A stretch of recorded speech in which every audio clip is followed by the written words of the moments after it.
Ivy Jo Staten with your 5-minute mindset. Over the last few days, we've talked about energy, consistency, and pace. All of those matter.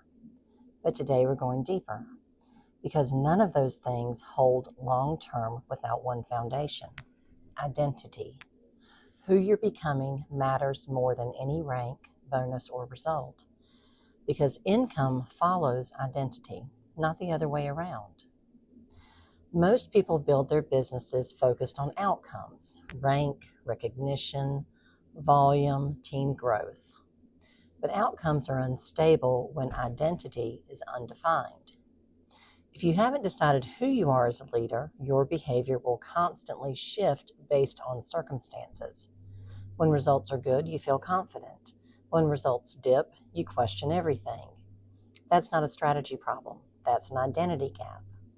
Identity is your internal definition of who you are when no one else is watching.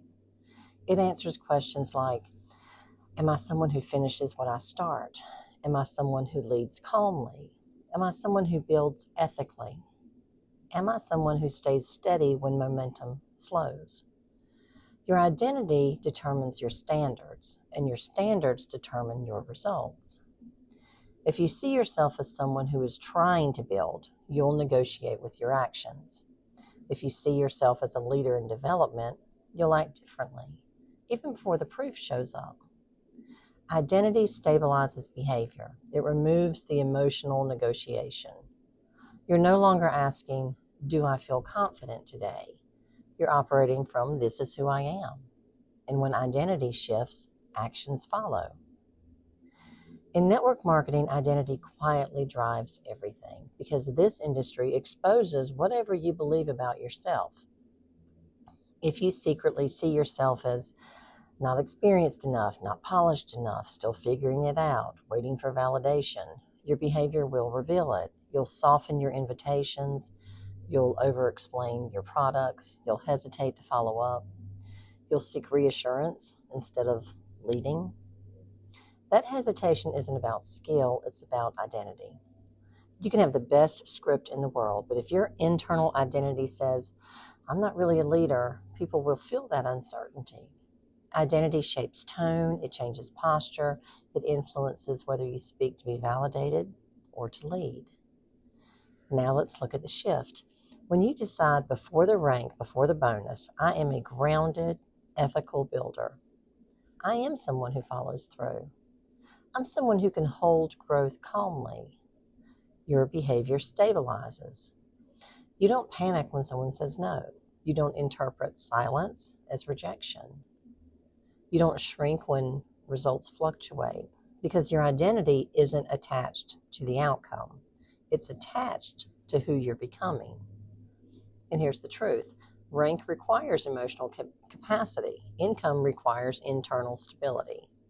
If your identity can't hold the pressure of growth, you will unconsciously sabotage it, not because you're incapable, but because your system doesn't yet see that level as safe.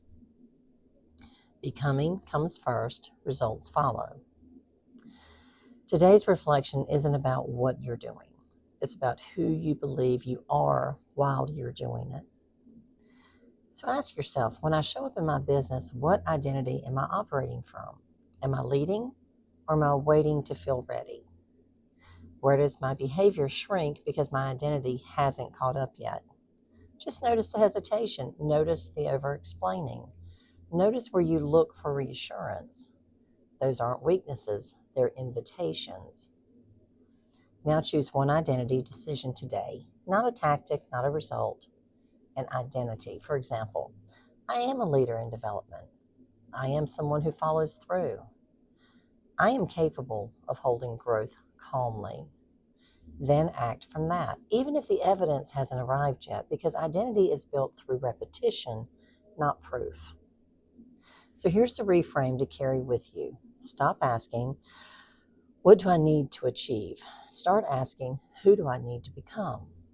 Results fluctuate, identity compounds, rank may shift, bonuses may shift, but the person you become in the process, that carries into every area of your life. Becoming is the real work, and it's the only work that lasts. Tomorrow, we'll talk about emotional detachment and why separating your worth from your outcomes is one of the most freeing leadership skills you'll ever develop. I'll see you then.